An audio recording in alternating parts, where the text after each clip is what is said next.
Hello everybody, it's Wyvern here with another bit of Total War, Warhammer 2, quick match gameplay.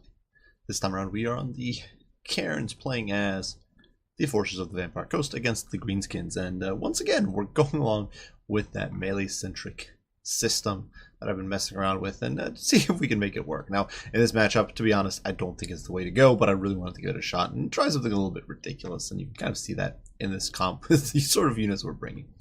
So once again, for my Lord, rolling with Count Noctilus. Honestly, I think he's just a great Lord still. He's so cost effective. We do have Invocation of Neck, we've got Drowned Dead, and finally we do have the Withering to debuff enemy armor and leadership, which is not bad against Greenskins. We also do have Arcane Conduit, we do have Wraithstorm, as well as Captain Rosmunda, which allows us to get a whole bunch of zombie pirate summons, which is pretty cool. And of course, in melee, Noctilus on foot is quite the beast. 60 melee defense, 45 melee attack, which against Greenskins' low melee defense is pretty good.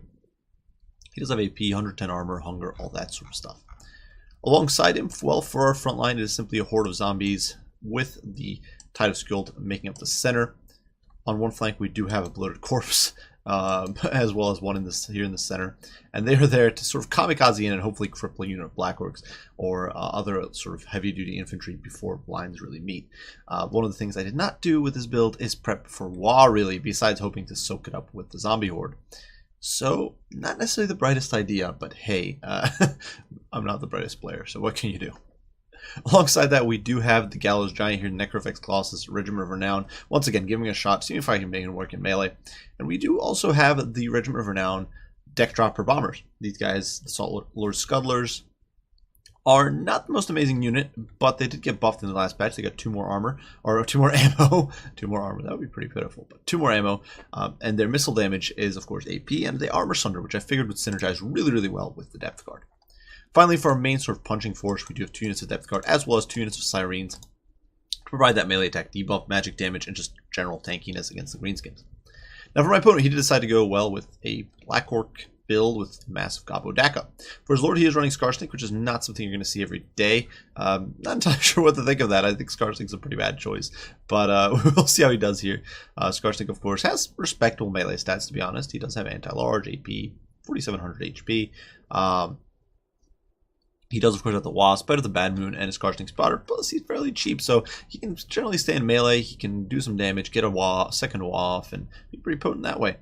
But alongside him, a Night Gobbo Shaman with an interesting assortment of spells. He does have the Curse of the Bad Moon, Night Shroud. An interesting choice, but against the Mass Daka build, definitely a good idea when you're bringing this many Black Orcs. Itchy Nuisance, as well as Vindictive Glare, and of course Wand Jet and Sneaky Stealing. So pretty cool comp there, pretty good idea there, I think.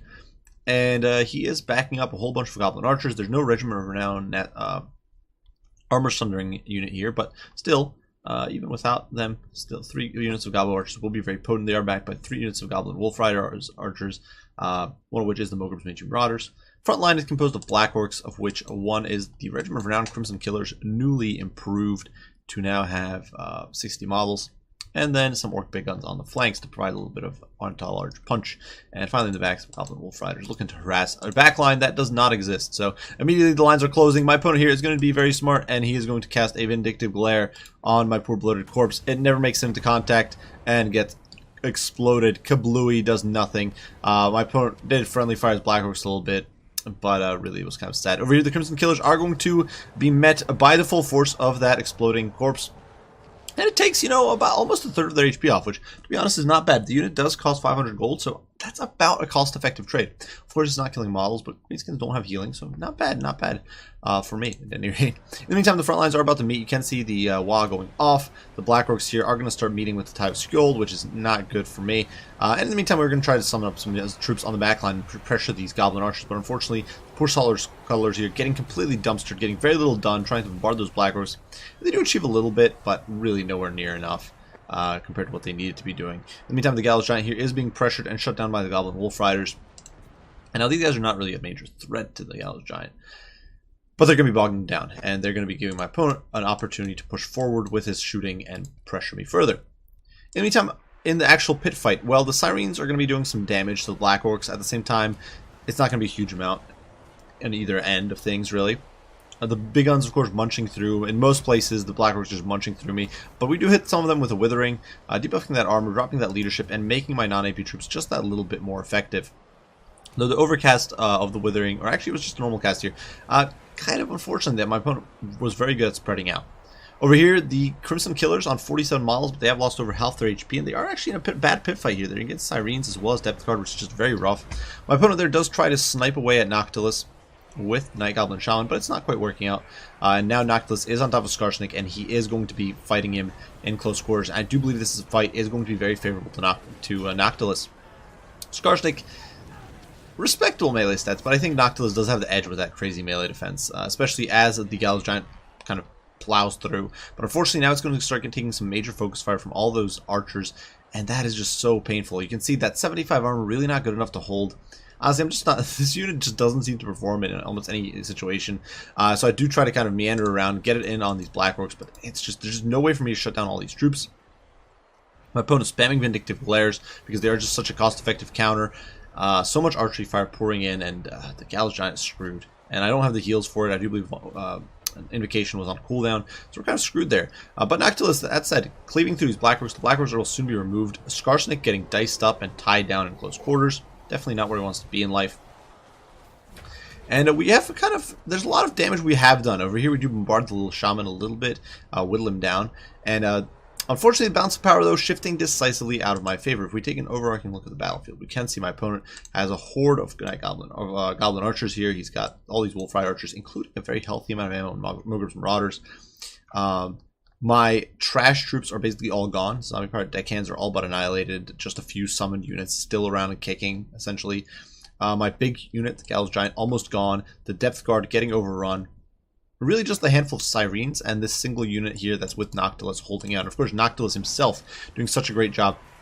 But the Depth Guard now diving in against Skarsnik and slicing him apart. And with his 50 armor, Skarsnik is not fit to fight Depth Guard. He really can't do that job. Noctilus is in there, and we are able to smash Skarsnik to bits. His HP just tanks there down to 34 HP, and he is now in full retreat. So that is a huge advantage for me. So despite the balance of power shifting quite a bit out of my favor, we have removed Skarsnik from play, which is huge. In the meantime, unfortunately though, Skarsnik is able to outrun the Depth Guard. We are trying to run him down here, get some slashes at his back as he's fleeing here alongside Gobla, but my opponent doing his very best to keep his big guns on me, prevent me from catching Skarsnik, to allow his little Goblin leader to escape. Over here in the meantime, some summoned zombies are going to overrun the Night Goblin Shaman, and this is very important, getting rid of this guy, because if he can get more magic off, potentially this could still be huge in the late game, keeping my opponent's leadership and that sort of stuff. In the meantime, well, Sirens are doing a huge job. Now, Sirens are an interesting unit, and this is actually, I haven't really experimented with them very much, but Sirens have a melee defense of 32, which is not terrible. It's on Empire Swordsman levels. But on top of that, they've got this cool little ability here, Charmed, which reduces enemy melee attack by 9, and that, especially against most Greenskin infantry, which does not have the best melee attack to begin with. Greenskin infantry, both melee attack and melee defense-wise, is just not that good for most part, except like Savage Orcs, who have very good melee attack. And so because of that, Sirens are able to debuff these guys and just drag this fight out forever. The Depth Guard are going to get overwhelmed here eventually. They will get dragged into the muck. This last few Depth Guards getting torn apart, but the Sirens themselves just holding out. They're still on 41 models and just dragging these guys into the muck. And certainly, Crimson Killers are not going to take much damage, but against the lowered melee defense troops like the Black Orcs, the Sirens will be leaving a sizable dent. Elsewhere, well, we've got the Depth Guard doing their very best to run down Skarsnik, and it's a bit of a Benny Hill situation here. As the Depth Guard chases Skarsnik, the Big Guns are chasing the Depth Guard, and Noctilus is chasing the Big Guns, trying to shut them down. Elsewhere, Sirens buying time with their lives against the Black Orcs, and really showing this is a bit of a wet noodle contest. Black Orcs can't do much to Sirens because they don't have, say, Fists of Gork, and of course their melee attack is being debuffed into the ground by the Sirens. On the flip side, Sirens have such pitiful melee attack that they're not really doing very much to Black Orcs, so it's a kind of sad situation that really just isn't working out. But on a cost efficiency basis, the Sirens are doing a very good job. This unit is dirt cheap. It costs 850 gold compared to the Black Orcs 1150, so that is quite an advantage. Elsewhere, the Sirens are finally going to crack under pressure from all those Black Orcs, Big Guns, and all that sort of stuff. And the last summons are being overwhelmed by archery fire in the backline, but well, not all his hope is lost. My opponent is forced to commit his Goblin Wolf-Ride archers here against the Depth Guard, which probably is not what he wanted to be doing, but he really needs to bog them down to prevent them from catching Skarsnik. who is now casting his Skarsnik's Prada, and this is not an ability you see all that often, but let's watch this beautiful missile of goblininess flying in and exploding and sending little fragments of green goop around, doing quite a bit of damage. Actually basically wipes this unit of Depth Guard, even though we do manage to eradicate the Goblin Wolf Riders. And this is where another bit of disaster strikes. Skarsnik had barely recharged a Wa beforehand, before he managed to eke out an escape, and he gets a Wa off, and suddenly things are looking really grim. You can see the balance of power quite a bit in my opponent's favor. Still not completely crippling, which is a little surprising, but obviously Noctilus very healthy. But with Wa, he's suddenly going to be able to clobber these Sirens. The melee defense is not going to count for much. They're just going to get torn apart. Even these Goblin Wolf Riders, who are not really meant to slaughter Sirens, they're going to be hitting a lot with no armor and just the physical resist. There is enough damage going through to really whittle them down, and it's a bit of a disaster. That said, we do manage to snag Skarsnik. Now that he's not fleeing, he doesn't have that edge and mobility. I do believe there's a slight edge to speed when you're fleeing, which is kind of funny. But suddenly Skarsnik gets caught, and not only is he caught, but he gets cut down, and you can see Goblin there healing over, and Skarsnik flops to the ground. And now, in a bit of sort of last stand desperation, you can see Noctilus and his Depth Guard escort here looking to go toe-to-toe with the Greenskins, and you can see it is a very haggard force closing in. And this is really where we see that knocking out that leadership that my opponent had is playing a huge role now, because his balance of power is actually slightly in my favor. That would not be the case if my opponent still had leadership on the field. So we can see the balance of the Alliance are coming in to meet. Now for my opponent, he does have a lot of expendable troops, so potentially the leadership bouncing is not going to be that important. His Goblins, if they were out, the Black Orcs aren't going to rout because of that. So that is an important factor here. But that said, all these units are very badly mauled. The Black Orcs do still have thousands of HP though. Like, look at this. The Crimson Killers, 1300 HP. These Black Orcs over here, 1900 HP. The big guns, very badly mauled, but still in the thousands. These guys, 3500 HP. And it's definitely looking bad for poor Count Noctilus. The Depth Guard as well being whittled down. There's nothing I can do about this. My opponent is doing a very good job chipping away at Count Noctilus and chipping away at my Depth Guard. And the Depth Guard only has 90 armor. They are exhausted or debilitated, so their armor is even worse than it should be. And they're just having such a bad day. It really is not going well, and they're not going to last much longer. They're going to get torn apart here by sustained fire. I do try to get one last hoorah in here. They are going to dive in, sort of get intercepted by Mogreb's Marauders and falling apart. They're not going to last much longer. But Noctilus, he is not surrendering. He is not going to give up. He is in the pits here, fighting Black Orcs, fighting Mogreb's Mangy Marauders, cleaving them down with that halberd of his. And he is just showing these filthy orcs not to mess with a vampire. Showing the true power of the vampires. And this is where I sort of pull out my ace in the hole, my last ditch effort, and summon up some Zombie Fire deckhands. I was saving these guys for the last moment, waited for my opponent to clump up all his troops so I could get a mass rear charge on these guys or a mass surround. And suddenly, that leadership is going to start dropping. These guys are just on the verge of breaking. Balance of power is quite a little bit in my favor, and these summons are applying a lot of pressure. They are whittling down these Black Orcs. They are allowing Noctilus to just tie them down, get some work in, and start forcing potentially some leadership breaks. But still, it is a desperate situation. The Mogreb's Marauders, though, they are going to break, and this is going to start inflicting morale penalties, because Mogreb's Mangy Marauders are a normal unit. They are not counted as expendable, unlike all the other Goblin filth. And suddenly you can see the Black Orcs wavering and snapping, and that is going to chain off, and that poor Greenskin leadership suddenly snowballing. Despite the Black Orcs' immunity psychology, it's not enough. And Black Orcs fall, big guns fall. These Black Orcs over here on the verge of buckling, and Noctilus with his monster's 60 melee defense, staying in there with the hunger, healing, and cleaving down these orcs. And my opponent and I were just talking about this. We're kind of at this point just watching, because there was nothing really to do. I do get another summon off my last Zombie Pirate summon of this game, because I had no more left. And we were just watching and talking. We were wondering if Noctilus was going to win. And GG's were set at this point. We weren't really sure who was going to win, but it didn't matter because it's just such an intense fight. Now, certainly, Noctilus has managed to remove those filthy Greenskins from play. You can see only this healthy unit of big guns still in the fight, but because my opponent still has a lot of troops, we're not able to clear through all of them before they do start rallying out on the peripheries, and things are not over yet. Now, certainly, balance of power is very much in my favor, but suddenly it's shifting back towards the middle as the summons start dying off. My opponent's cycle charging in with the Goblin Wolf Riders. Perhaps he should try to get a few more shots in with the Goblin Archers. And I think that is something that he could have done here to try to swing the tide a little bit in his favor. He still had a bit of ammo, 6 rounds. At point blank, against the debilitated Noctilus, could do some work. You can see he's trying to chip away there a little bit. But it's a bit of a slugfest. You can see the balance of power once again tipping in my favor. The Blackhawks are going to pour in, trying to shut down Noctilus, who is fighting tooth and nail here in the front line alongside his zombie hordes. Noctilus just such an absolute badass, swinging around that halberd of his, cleaving down these orcs. With 60 melee defense, he's just such a tough nut to crack. And for those of you who don't know, melee defense scales better into when units are exhausted. Exhausted units, I think, are missing like 30% of their melee attack and like 25% of melee defense. So it actually, you end up with melee defense being more important. And that means that Noctilus is now probably even tougher for these guys to hit. These Blackhawks would struggle to hit normally, but they're going to struggle even more. But suddenly, well, my opponent's removed my trash. So suddenly it's a question of, can Noctilus hold? Can he cleave through something like 4,000 or 5,000 HP worth of greenskin filth before his own healing cap hits and before he's finally overwhelmed? And it's a very tight fight. If my leadership does drop below 21, we will be in, or below 0, we will be in a bit of a pickle because I can't heal then with Invocation and Heck. My Winds of Magic not enough for a Heck right now. And it's a tough fight. It's a tough fight. At this point, I was debating whether or not I should be trying to use a Wither to drop the leadership and force her out that way, but leadership not that bad. You can see 30 leadership on these Black Orcs, 35 on these, 17 unfortunately on the big guns, but it's not that close. It's not that decisively in my favor, despite what Balance of Power might say. But Noctilus, they're cleaving them down. Using Invocation of the Heck is healing me up and pulling me back up towards the center. And we are managing to stabilize that leadership, but suddenly Healing Cap is fast approaching. And once Healing Cap hits, Noctilus has no more reserves in him. No more Winds of Magic, no more tricks, but we will see, can he do it?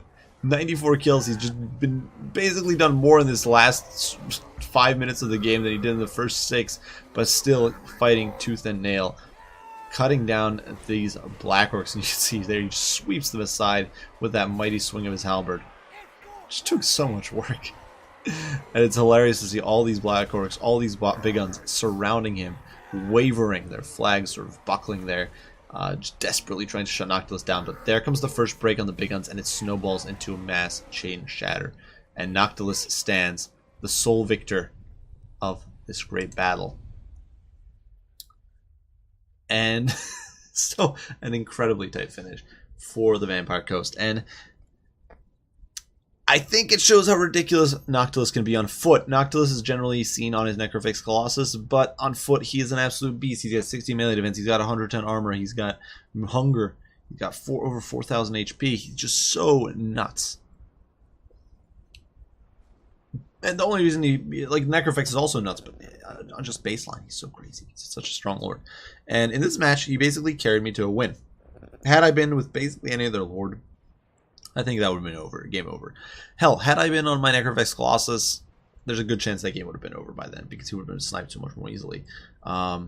So then it ended up resulting pretty well. Now, this build in general is goofy. It's not the build I would recommend you guys go with if you're trying to fight Greenskins in a competitive fashion. You want much more width, in my opinion, much more shooting. I think sitting tight and shooting is the way to go, really. You can bring Necrofix Colossi, but I wouldn't bother with the Gallows Giant. I'd be trying to deal with Black Orcs, especially. You want a bunch of handguns. Perhaps the new hand cannon's not bad, but I'd probably just go with handguns. You could outshoot the Goblin Trash as well that way. Honestly, you could go with a build with a very melee-centric build. Just bring a bunch of zombie pirate deckhands with polearms and normal deckhands, and then just massive handguns. And I think that would basically suit you well enough. Now, as for the other units, well, the Bloated Corpse, the one that did make it into contact, actually basically paid for itself. Basically exactly on the dot. It didn't do much more than that. And it was definitely wishful thinking on my part to be trying to land it. Black Orc's not an ideal target because they do have a lot of HP per model, and they're kind of loose information. So it's not like Chosen or like High Elf Infantry, which is super susceptible to that because they're just so squishy and so dense information. But nonetheless, by being wishful thinking, they did pay for themselves. The Bloated Corpse one performed well. The other one was basically 500 gold down the drain, soaked up like 8 Winds of Magic from my opponent, 9 Winds of Magic, whatever. But that's not too impressive. Now the Depth Guard, well, they got diced up. I think the build in general, just trying to go melee into Greenskins is generally a bad idea. We kind of lucked out here that we managed to snipe Scarstink, and then my opponent himself was kind of memeing.